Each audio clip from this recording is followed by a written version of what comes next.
Are you coming in?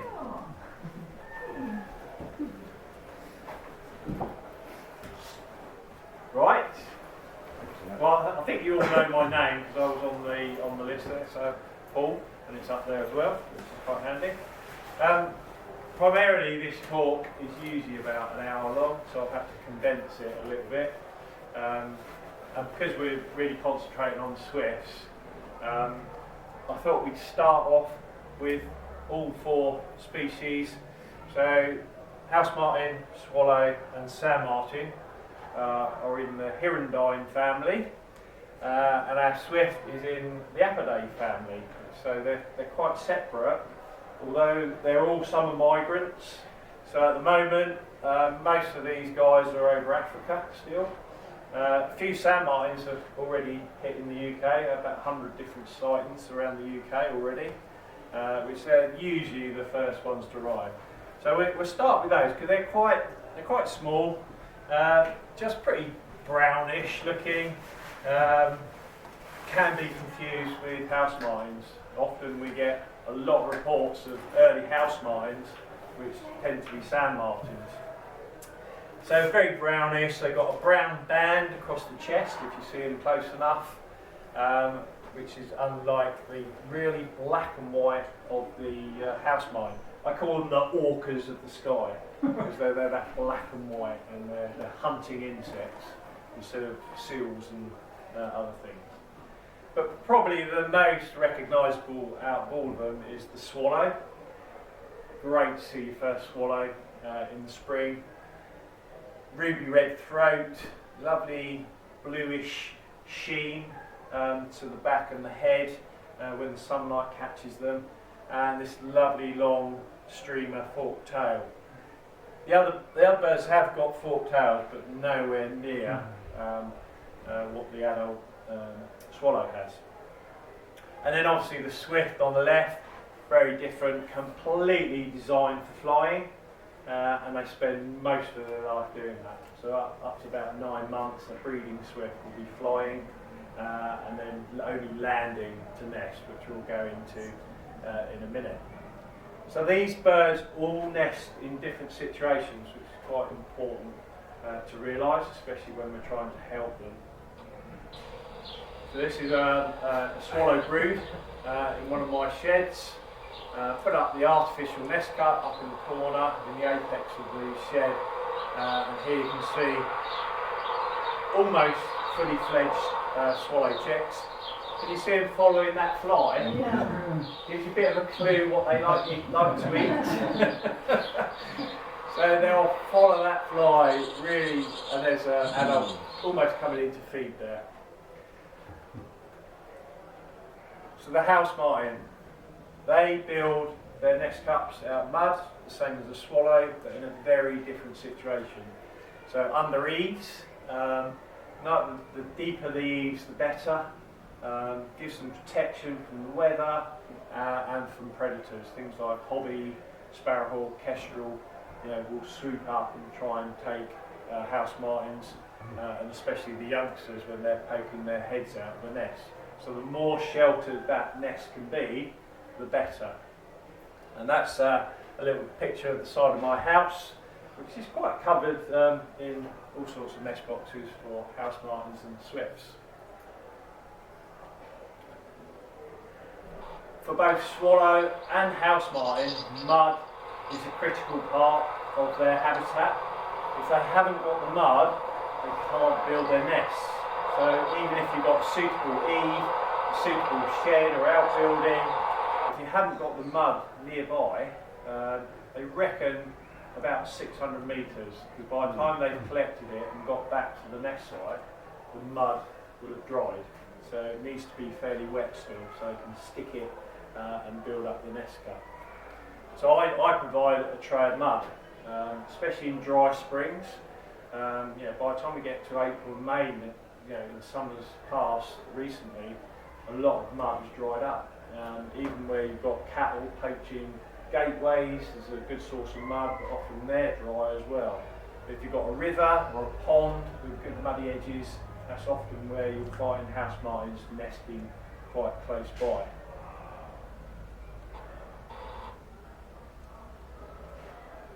By providing the artificial nest cups, you obviously help out. They have to find less mud. But what I found, even with the artificial ones, they use mud to decorate the edge. You can just see a bit of mud there, just under the adult's chin there. They decorate the edge, and they fill in gaps around the top edge as well. So they still need a little bit of mud, but not as much. They can spend 2 to 3 weeks building a nest cup from scratch. So by providing an artificial one, you actually give them a chance to rear a second brood and potentially a third brood as well if it's a really big summer. So you can imagine the productivity then starts to go up. And here's the Swift. As I say, perfect flying machine. You can see these long side wings, little forked tail, and there's a head-on shot. You can see how narrow those wings are. And this lovely, and it's basically like a fighter aircraft in design, really, so it can go really fast. And they'll zoom around our rooftops, especially where there are already nesting swifts. Often you get these screaming parties that's whizzing around your house, looking for a chance to find a nest site. So they're very good, they don't need mud. What they do need is a nice windy day, blow up little bits of grass and bits of feather that they can bring back to their nest site. Now our older buildings often have the perfect place for swifts. They fly up under the eaves, and if there's a gap at the top of the wall, they'll go on top of the wall, and that's where they'll nest. And here's a few shots of them using the nest boxes at home. This is an adult just about to emerge from the nest box. This one is caught feather in flight, so all their nest material is caught in flight, never land until they're nesting. This one, I don't know if you can see that, its throat is very swollen, and that's basically, I now know, as chicks being fed in the nest. They gather a big bolus of food in the throat. A few hundred up to 1,000 little insects. Could be flea beetles, aphids, other smaller micro moths, all those stuff that they can hunt in the aerial plankton up high in the sky. And they return, depending on the weather, every half an hour to an hour. So you could have swifts nesting and never notice. They do go in very quick. Swift by name, swift by nature, and they'll disappear into crevices. You think, what was that? And you may have to wait. Often the best sign is the chicks. As they get older, they get a bit more noisy when they're fed, and they do make a lot of noise, and you know that you've got something nesting in your eaves. So it's just a little part summer, looking at my west-facing gable with the house martins and the screaming parties of swifts coming round. And I don't get much done in the summer. I sit in the garden watching all these lot happen. So I've now got, last summer was 7 pairs of swifts, 16 pairs of house martins, and then in the shed here, 2 pairs of swallows. So they all get on quite well, which is quite nice. So the house martins are nesting below the swifts there. People often ask, what about all the mess? With 16 pairs of house martins, it does get a little messy underneath, but I've strategically placed these lower boxes to catch the poo from the upper ones, so I don't get quite as much at the bottom. But when it's dry, it crumbles into a nice dust, and I can sweep that up at the end of the season, no problem. I also get asked about parasites. The swifts and house martins have a lot of what we call flat fly labs, and each one is specific to a swift, and one specific to the house martin. So they don't like going on us. Only when I'm ringing the swifts, I often get the flat flies run up my arm. It feels a bit of a tickle, but they don't latch on because I'm not swift.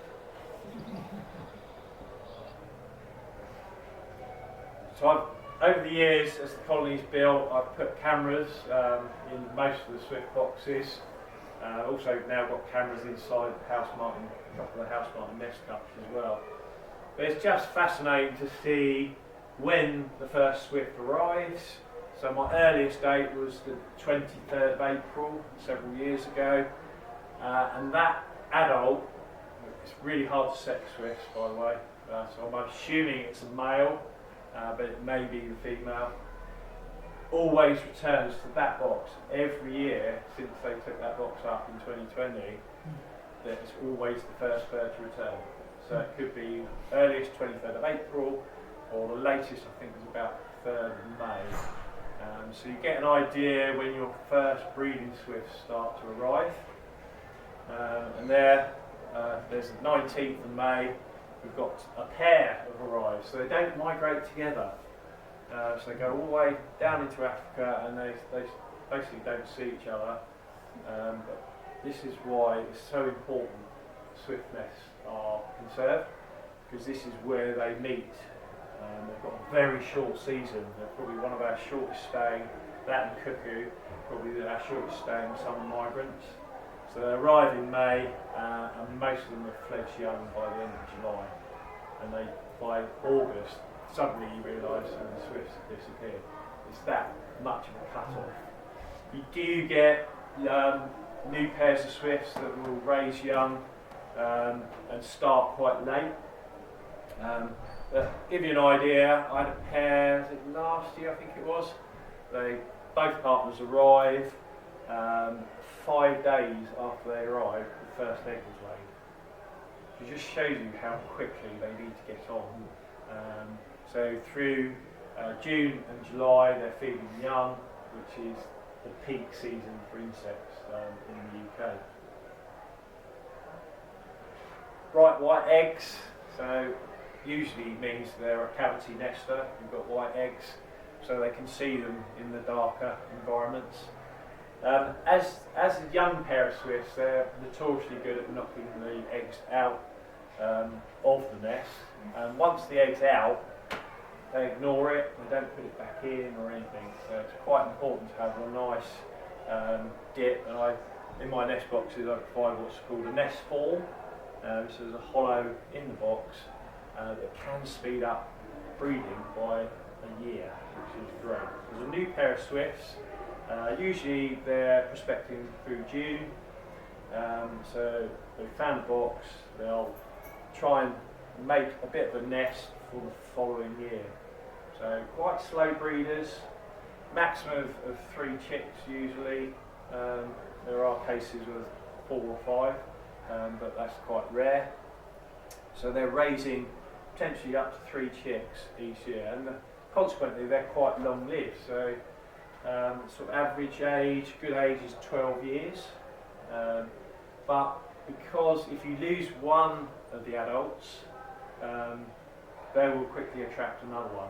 So potentially you could have, for decades, you could have swifts nesting in one site. And there's some pretty ugly looking chicks down there, but you can already see on there the long wing already, even at about 5 days old, that picture. So here's a newly hatched egg, chick being fed there. Obviously at this stage they're quite delicate, they feed a few insects at a time. Imagine that big bolus, which is probably a centimetre across, going down one of these chicks' throat, probably choke it to death. So they're very delicate at this stage. As they get older, you'll see a bit of video, they're not quite as delicate. So here's the juvenile swift. Wings starting to get longer, and the white edge to the flight feathers as well is quite distinct on the youngsters. And you can see this one here, its wings are getting almost as long as the adult there, but look at that mouth. Is that a hoover for insects in the sky? But I'm sure when they target an insect and they open their mouth, the vacuum of that mouth opening sucks the insects in. Yeah. This one is a bit larger chick, so the adults come in and there's not much delicacy here, it's just shove it all in there. So you imagine if you had 3 chicks in there, it's like a scrum when an adult returns with food, and it's the most hungry one that gets the food first. So here we are, 18th of July, got 3 chicks this time in 22, and they're all starting to look out. Around about 49 to 53 days, depending on the weather, is how long they are from hatching to fledging. So quite a long process. And those swifts are looking out. They're looking right. Yeah.